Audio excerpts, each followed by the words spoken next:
तो भाई ये है अकूडो, एक बदसूरत और आवारा लड़का जो घर से भाग गया और एक नई जिंदगी शुरू करने की उम्मीद में एक जहाज पर चढ़ गया। पर किस्मत ने बोला मेरा तो गेम बजाना पड़ेगा। और इसका नतीजा ये हुआ कि उसका जहाज डूब गया और वो एक ऐसे आइलैंड पे पहुंच गया जो ऐसी लड़कियों से भरा है जो उसके केले को खाने के लिए आपस में ही लड़ने लगती हैं।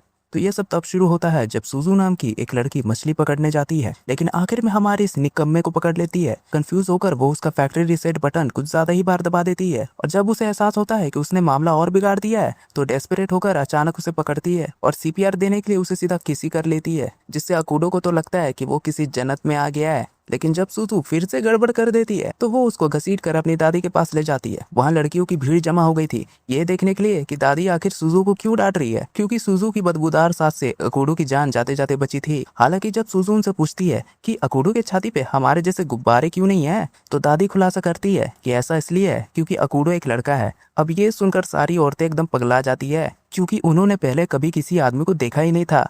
बाद में जब अकूडो उठता है तो वो राहत महसूस करता है क्योंकि उसे लगता है कि वो अभी भी जापान में है, जब तक कि लड़कियां उसे नहीं बताती। उन्हें कोई आइडिया नहीं है कि आइलैंड कहाँ पे है। फिर दादी एक्सप्लेन करती है कि वो लोग भी जापानीज हैं, पर 130 साल पहले उनका शिप डूब गया था और तभी से वो लोग यहीं फंसे हुए हैं। अकूडो ये सुनकर अब टेंशन में आ जाता है कि वो घर कैसे वापस जाएगा, पर दादी उसको बोलती है कि टेंशन मत लो और चुपके से अपने पोती को उसके पास सेट करने का प्लान बनाती है। बाद में सुजू के घर जाते समय आयने नाम की ये चुटकी उन पर जासूसी करती है और सुजू को रोकने की कोशिश करती है, लेकिन वो गलती से अकूडो को एक पत्थर मार देती है और अपना भाई वहीं बेहोश हो जाता है। जब अकूडो जागता है तो सुजू नर्स बनकर अकूडो की देखभाल कर रही होती है। तब सुजू को अचानक एहसास होता है कि उसके लिए चैट जीपीटी से नुस्खे लेना ज्यादा बेहतर होगा। सुजू फिर उससे कहती है कि अगर तुम्हें नहाना है तो नहा लो, क्योंकि अपना भाई जब से यहाँ आया है बिना नहाए धोए ऐसे ही घूम रहा है।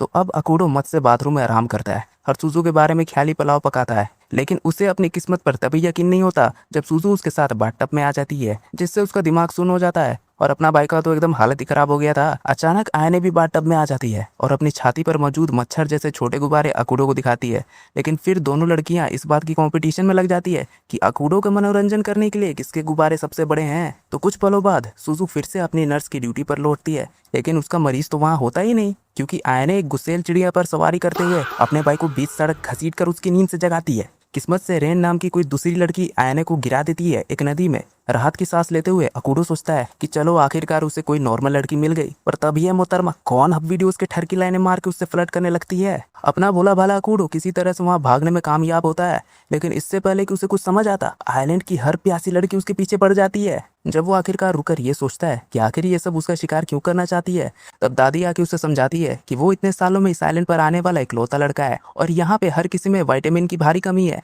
जो अब अकूडो से अपना विटामिन पूरा करना चाहती है। अब ये सुनकर अकूडो फैसला करता है कि उसे इस आइलैंड से कैसे भी निकलना होगा। भाई मैं सच बता रहा हूँ, ये लौंडा ना एकदम बकलोल है। अगर मैं ऐसी जगह होता ना तो इस जन्नत को छोड़ के कभी नहीं जाता, क्योंकि मित्रों यहाँ तुम्हें प्रोटीन की कमी कभी नहीं होने वाली, क्योंकि यहाँ दूध का भंडार है और मेरा मानना है प्रोटीन सेहत के लिए बहुत जरूरी है, तो जहाँ मिले बस ले लो। ये बड़ी अच्छी बात कही आप। तो अब इधर अकूडो को आइलैंड से बाहर निकलने के लिए एक नाव मिल जाती है, लेकिन लड़कियां उसे रोकने की जहमत नहीं उठाती और उसे उसके ख्याली पुलाव पकाने देती है। अचानक अकूडो की नाव एक भंवर में फंस जाती है। इस पर दादी समझाती है कि आइलैंड से निकलना नामुमकिन है, जिससे अकूडो को वो सारी बातें याद आ जाती है जब उसके पापा ने उसे एक लूजर कहा था, जो शायद सच ही कहा था। तो अकूडो जिद्दी बनकर फिर से नाव पर चढ़ जाता है। हालांकि वो हर बार वापस फेंका जाता है जब तक कि उसे नहीं लगता कि उसने इसका पैटर्न समझ लिया है। वो अपने प्लान को टेस्ट करने का कोशिश करता है, लेकिन इस बार उसकी नाव एक और का मतलब कि वेल से टकरा जाती है, जिससे वो समुद्र में गिर जाता है। शुक्र है इससे पहले कि वो बेवकूफ डूबता, सुजू उसे आके बचा लेती है और समझाती है कि औरका असल में उसे सबसे खतरनाक भंवर में कीमा बनने से बचा रही थी। अकूडो आखिरकार मान लेता है कि उसके भागने का प्लान बेकार है और सुजू इस आइलैंड पर उसके नए घर में उसका वेलकम करती है। बाद में सुजू अकूडो को बताती है कि ये आइलैंड कभी इतने सॉसेजेस से भरा हुआ था कि भूखी लड़कियों के लिए काफी होता, लेकिन एक सदी में एक बार आने वाली एक बहुत भारी लहर ने उन सभी को आइलैंड से बहा दिया। अकूडो सोचता है कि वो लहर आइलैंड से बाहर निकलने का रास्ता होगा, लेकिन ये सुनकर कि ये सदी में केवल एक बार आती है, उसके सारे प्लान्स फिर से पानी में बह जाते हैं। तभी रात में आयने अकूडो को किडनैप करने के लिए आ जाती है, लेकिन सुजू उसको एक लात मार के सीधा मार्स पे पहुंचा देती है। हेलो एलोन मस्क, भाई तू रॉकेट वॉकेट बनाना छोड़ और यहाँ से इन लड़कियों को उठा ले। पर इधर हालात और बद से बदतर हो जाते हैं जब घर ज़ॉम्बी जैसी लड़कियों से घिर जाता है, जो अब अकूडो के पाइप से पानी निकालना चाहती थी। दादी समझाती है कि आइलैंड पर आदमियों की कमी ने उसे इस जगह का सबसे ज्यादा डिमांड वाला चीज बना दिया है। फिर वो लड़कियों को शांत करती है और उन्हें समझाती है कि अगले दिन होने वाले एक हाइड एंड सीक टूर्नामेंट के जरिए इसका सॉल्यूशन निकाला जाएगा। अब अगली सुबह दादी अकूडो को बताती है कि उसे दूल्हे के रूप में चिपना है और जो कोई भी उसे पकड़ लेगी वो उसे अपना पर्सनल लॉलीपॉप बना लेगी। अकूडो तो पहले खूब सुनाता है कि बुढ़िया तू क्या बके जा रही है, पर वही साइलेंट से निकल भी नहीं सकता था, तो वो फिर मान जाता है। तो गेम से पहले दादी नियम सबको बताती है कि सूरज ढलने से पहले जो भी उसे पकड़ लेगी उसे विनर घोषित कर दिया जाएगा। पर वो ये वार्निंग भी देती है कि गेम वेस्टर्न फॉरेस्ट में होना चाहिए और किसी भी हालत में अकूडो को ईस्टर्न फॉरेस्ट में एंटर नहीं करना चाहिए। खेल शुरू होते ही अकूडो जंगल में भाग जाता है। उसके साथ बाकी सब लड़कियां तुरंत उसके पीछे दौड़ती है और सुजू भी, पर सुजू उसके पीछे नहीं पड़ी है। वो बस बाकी सब लड़कियों को उसे पकड़ने से रोकने के लिए गेम में है। भागते समय सुजू को आयने मिल जाती है जिसको कोई आइडिया नहीं था कि क्या चल रहा है। आयने हमेशा की तरह लड़ने के लिए तैयार थी, पर सुजू उसके मुंह को स्प्रिंग बोर्ड की तरह यूज करके आगे निकल जाती है। सुजू तो एकदम फुल निंजा मोड में आ गई और उन सारी लड़कियों को धो डाला जो अकूडो को पकड़ने की कोशिश कर रही थी। उधर अकूडो अभी भी भाग रहा है। उसको लग रहा है कि वो लड़कियां अभी भी उसके पीछे पड़ी है। वो एक पहाड़ी से कूद जाता है और दूसरी तरफ किनारे को पकड़ लेता है। जैसे ही वो ऊपर चढ़ने वाला होता है उसको दिखती है आयने की बहन माची, जो अपना प्राइज लेने के लिए वेट कर रही थी। अपने भाई को इन साइको और ट्रॉमा वाली प्रिंसेस की फैमिली में शादी नहीं करना था, तो वो हाथ छोड़ देता है और नीचे नदी में गिर जाता है। अकूडो वाटरफॉल से नीचे गिरने ही वाला होता है कि तभी चिड़िया पर उड़ते हुए एक और लड़की आती है और उसको उठा ले जाती है। जब अकूडो को होश आता है तो वो देखता है कि हवा में लटक रहा है। वो इतना जोर से चिल्लाता है कि उसका इमरजेंसी रोड तक डर जाता है और फिर वो लड़की उसको ईस्टर्न फॉरेस्ट के बीचों बीच पटक के चलते बनती है। अकूडो को जल्दी समझ आ जाता है कि ये ईस्टर्न जंगल फॉरबिडन क्यों है, क्योंकि वहाँ के सारे पेड़ पौधे उसको अपना खाना बनाने के मिशन पर लग गए थे। जैसे ही वो अपने पूर्वजों से मिलने वाला था तभी सुजू आकर उसको बचा लेती है और उसका हाथ पकड़ने को कहती है। अकूडो उसका हाथ पकड़ने ही वाला होता है, उसको याद आता है रुको, सुजू भी तो गेम का हिस्सा है। तो वो वहां से भी दुम दबाकर भागता है और फिर से उसका पीछा शुरू हो जाता है। रात होते ही अकूडो एक पेड़ पर छिप जाता है, पर लड़कियों को उसका सॉसेज टेस्ट करना था। जैसे ही उनका सपना पूरा होने वाला था, आयने के बेहोश करने वाले धुएं से सब लड़कियां बेहोश हो जाती हैं। अकूडो चालाकी से आयनों को धोखा देकर नीचे नदी में गिरा देता है। अकूडो खुद को शाबाशी देता है कि वो ये गेम जीत गया कि तभी ग्रैनी यहाँ टपकती है और बोलती है कि वो हार गया। अकूडो पूछता है आखिर कैसे, तो ग्रैनी बताती है कि इस भागम भाग में उसने बिना रियलाइज किए सुजू के गुब्बारे को टच कर लिया था। अकूडो अभी बहस कर ही रहा होता है कि सुजू एकदम दिल तोड़ने वाला बात बोल देती है। वो कहती है कि उसे अकूडो बिल्कुल नहीं चाहिए क्योंकि उसका औजार तो उसकी छोटी उंगली से भी छोटा है। साला ये दुख का खत्म नहीं होता बे। अब अगले दिन अकूडो अपने बैग में कुछ चीजें ढूंढता है जिससे उसकी नई शादीशुदा लाइफ थोड़ी बेटर हो सके। सुजू को एक सेलफोन मिलता है, पर क्योंकि वो लोग इतने सालों से आदि मानव वाला जीवन जी रहे हैं तो सुजू को घंटा नहीं पता होता कि फोन क्या होता है। इधर नाश्ते के बाद सुजू पानी लाने जाती है तो ओवर कॉन्फिडेंट अकूडो हेल्प करने पहुंच जाता है। उसको जल्दी पछतावा होता है क्योंकि उसने लाइफ में कभी भी अपने मसल्स यूज ही नहीं करे थे।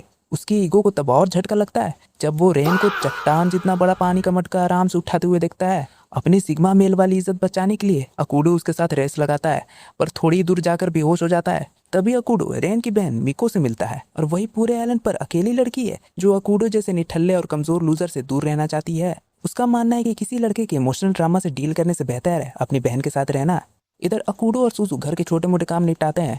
अकूडो को लगता है कि उसने काफी मेहनत कर लिया, तभी सुजू बताती है कि ये तो सिर्फ छोटे मोटे काम थे, असली हैवी काम तो अभी बाकी है। थोड़ी देर बाद वो लोग फार्म पहुंचते हैं। अकूडो बड़ा कूल बनता है और बोलता है कि वो आलू निकालने का काम उस पर छोड़ दे, लेकिन जैसे ही वो आलू खींचता है उसकी हालत टाइट हो जाती है क्योंकि वो आलू वे बिग के रिश्तेदार लग रहे थे। चीजें तब अजीब होती है जब उसे पता चलता है कि खेत की सारी सब्जियां कुछ ज्यादा ही बड़ी हैं। उसके बाद वो मशरूम फार्म पहुंचते हैं और अकूडो फिर से कूल बनने के चक्कर में अचानक एक जिंदा मशरूम का शिकार हो जाता है जो उसे निगल ही लेता है, पर मशरूम उसको वापस थूक देता है क्योंकि अपने भाई का टेस्ट खाने से ज्यादा जहर जैसा था। तब सुजू बताती है कि कुछ मशरूम्स असल में मॉन्स्टर्स हैं जो इंसान खाने के बाद मर जाते हैं। प्रॉब्लम ये है कि असली और नकली मशरूम में फर्क करना बहुत मुश्किल है, पर अकूडो चौड़ में आकर नकली मशरूम्स छांटने जाता है और जो भी उसे असली लगता है वही उसको खा जाता है। तभी एक लड़की अकूडो के डैडी इश्यूज ट्रिगर कर देती है, ये बोलकर कि उसके बस का ना है ये सब। अब ये सुनते ही अकूडो एकदम टर्मिनेटर मोड में आकर सारी नकली मशरूम्स को तोड़ने फोड़ने लगता है। लड़कियां उसकी तारीफ करती है, पर भाई अपने डिप्रेशन में चला जाता है और जंगल में जाकर रोने लगता है। तभी रेन आती है और अकूडो को तसल्ली देने के लिए उसका हाथ अपने बड़े मुलायम गुब्बारे पर रख देती है, जिससे भाई का सीधा खड़ा ही हो जाता है। कुछ समझे दया? हाँ सर, इसका मतलब है इसका मतलब है रोंगटे भाई रोंगटे। अकूडो तो पूरा एंजॉय कर रहा था कि तभी युकिनो नाम की एक लड़की आकर उसका पूरा मोमेंट खराब कर देती है। अरे कौन भौंक रहा है ये बदतमीज? बाद में शाम को सुजू उससे बोलती है कि उसे अकूडो के साथ रहना अच्छा लगता है क्योंकि उसकी वजह से उसे फैमिली जैसा एहसास होता है। ये सुनकर अकूडो को काफी सुकून मिलता है और उसे लगता है कि चलो आज का दिन पूरी तरह बेकार नहीं गया। तो भाई लोग अब अगले दिन आयने मत से राइस केक का एक पूरा पतीला खाने बैठती है। सब खत्म करने के बाद उसे अपनी बहन माची का रखा हुआ एक नोट मिलता है जिस पर साफ लिखा होता है डू नॉट ईट। अब भाई इसको देख के आयने का फटके हाथ में आ जाता है। इसी बीच सुजू और अकूडो गांव के ऊपर मौजूद एक सी ड्रैगन श्राइन में मूली डिलीवर करने के मिशन पर होते हैं। और भाई ये श्राइन कुछ ज्यादा ही ऊपर नहीं है। तभी माची किसी भूत की तरह अचानक सामने आती है और सुजू को अपनी भागी हुई बहन आयने को ढूंढने कहती है, जिसके बदले वो उसे 20 राइस केक्स देगी। सुजू ये डील मान जाती है और फिर तुरंत अपने काम में लग जाती है। वो एक पत्थर पर चढ़कर जोर से अनाउंसमेंट करती है कि आयने दुनिया की सबसे छोटे गुब्बारे वाली लड़की है। अब ये सुनते ही आयने भागते हुए आ जाती है और अपने छोटे गुब्बारों की इज्जत बचाने लगती है। लेकिन जल्दी उसे पता चल जाता है कि सुजू उसका शिकार करना चाहती है। जब सुजू आयने को पकड़ने ही वाली होती है तब आयने अपनी बदसूरत पेट को बुलाती है और उस पर भाग निकलती है। साथ में बेचारे अकूडो को भी घसीटते ले जाती है। वो जंगल में भाग रहे होते हैं कि सुजू उनका रास्ता रोक लेती है। आयने को समझ आ जाता है कि सुजू से बचना नामुमकिन है। तो अब आयने उल्टा उसको एक डील ऑफर करती है कि अगर वो माची के कोई वीक पॉइंट पता कर दे तो वो उसे 30 राइस केक्स देगी। अब राइस केक्स का नाम सुनते ही सुजू अपनी बची कुछ इज्जत और ईमानदारी भी बेच देती है और डील मानकर मिशन पर निकल पड़ती है। दूसरी तरफ आयने गांव में घुस कर अपनी बहन की कमजोरी ढूंढने लगती है। घंटों तक खोज करने के बाद भी उसे कुछ नहीं मिलता। जब वो हार मानने वाली होती है तभी सुजू आकर कहती है कि उसे माची का सीक्रेट पता चल गया है। सुजू कहती है कि माची की कमजोरी ये है कि अगर उसका दिल उसके बॉडी से निकाल लो तो वो मर जाएगी।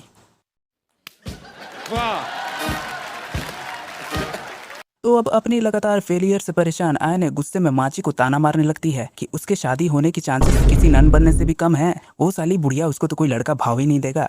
पर प्रॉब्लम ये है कि माची उनके पीछे ही खड़ी थी और ये सब सुनते ही माची का पूरा दुनिया हिल जाता है। लेकिन एक सेकेंड, तुम लोग को लग रहा होगा ना कि अचानक माची यहाँ कैसे आ गई। उसको तो नहीं पता था कि आयने किधर है। तो मित्रों, उसको यहाँ लाने वाली कोई और नहीं बल्कि ये राइस केक की नशे करने वाली सुजू है, जिसको माची 50 राइस केक्स का घूस खिला देती है।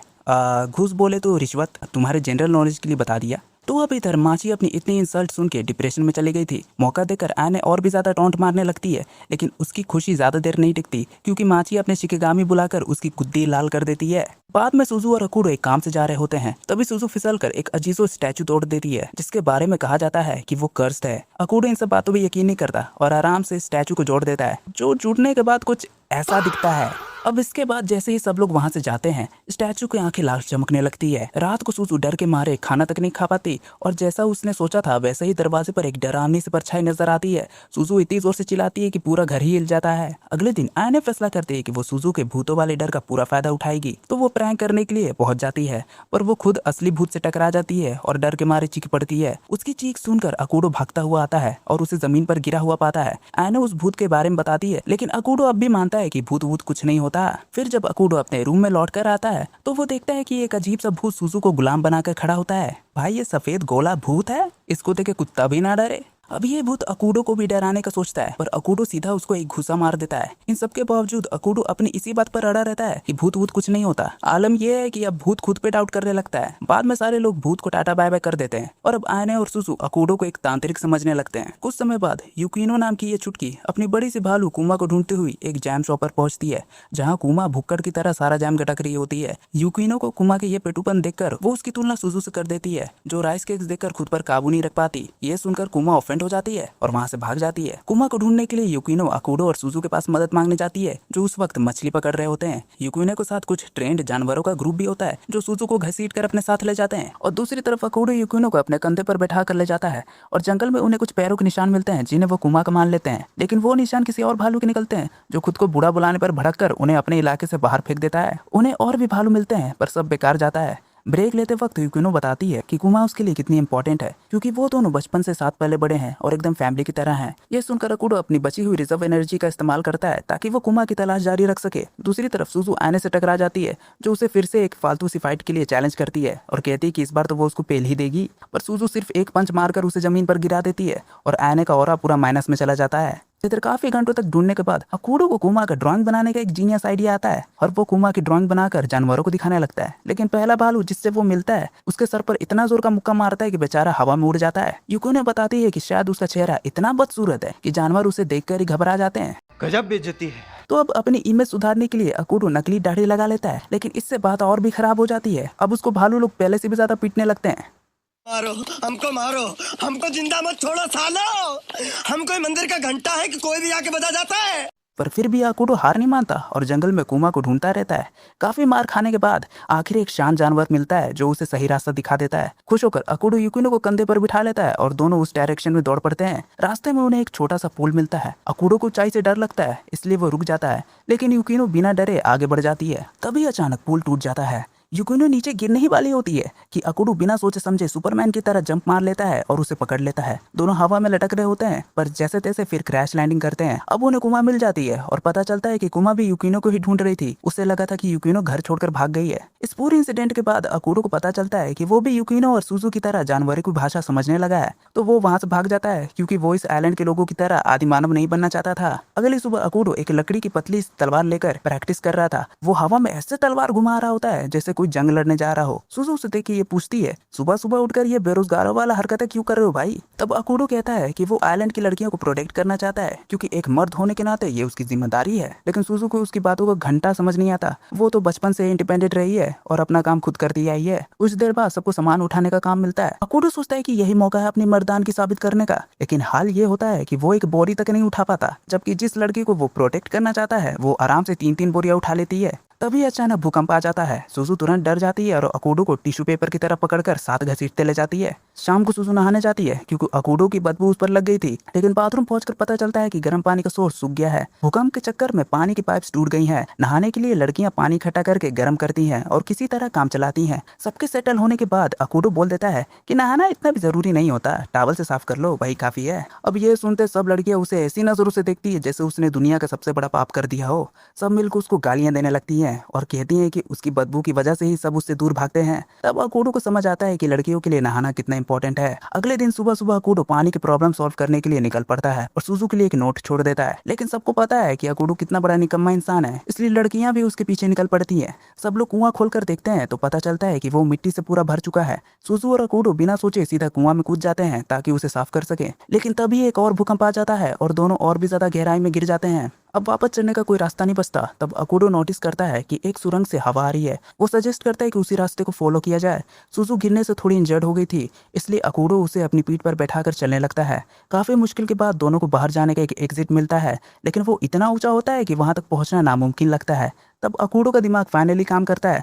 वो समझ जाता है कि अगर स्प्रिंग के सोर्स को तोड़ दिया जाए तो पानी का प्रेशर उन्हें बाहर उछाल सकता है। तो अब वो चट्टान तोड़ने लगते हैं। तब केव में रहता एक बड़ा वाटर मॉन्स्टर उनकी आवाज सुन लेता है। काफी मेहनत के बाद अकुडो सोर्स को तोड़ देता है और जोर का पानी फूट पड़ता है। पानी का प्रेशर दोनों को सीधा बाहर लॉन्च कर देता है और वाटर मॉन्स्टर की डिनर बनने से वो दोनों बच जाते हैं। अगर सुजू खुशी के आंसू बहाने लगती है क्योंकि अकुडो ने आइलैंड की पानी वाली प्रॉब्लम को सॉल्व कर दिया था। अकुडो कूल बनते हुए कहता है, रक्षा करना तो एक मर्द का फर्ज है। पर सुजू को अब भी उसका बात घंटा समझ नहीं आता, लेकिन उसके साथ रहकर वो खुश जरूर रहती है। तो अब कुछ दिनों बाद अकुडो और सुजू साउथर्न फॉरेस्ट की सैर पर निकलते हैं। सुजू बहुत एक्साइटेड होकर बताती है कि वो उसे अपने मास्टर से मिलवाने के लिए और इंतजार नहीं कर सकती, जो सभी मार्शल आर्ट्स में माहिर हैं। सुजू जिस तरह से उसे हाइप कर रही थी और ये जानकर कि मास्टर साउथर्न फॉरेस्ट का लॉर्ड है, अकुडो का दिमाग एक डरावने मॉन्स्टर की इमेज बना जाता है। अचानक पीछे से मास्टर की आवाज गूंजती है, जिसे सुनकर अकुडो का दिल मुंह में आ जाता है। लेकिन जब वो पीछे मुड़ता है तो देखता है कि मास्टर असल में एक छोटी सी 2 पूंछ वाली बिल्ली है। बिल्ली उन्हें बताती है कि उसने उन्हें सर्वाइवल डे नाम के इवेंट में बुलाने के लिए समन किया है। ये गेम बिल्लियों और कुत्ते कबीलों के बीच जंगल के नए लॉर्ड को चुनने के लिए होता है।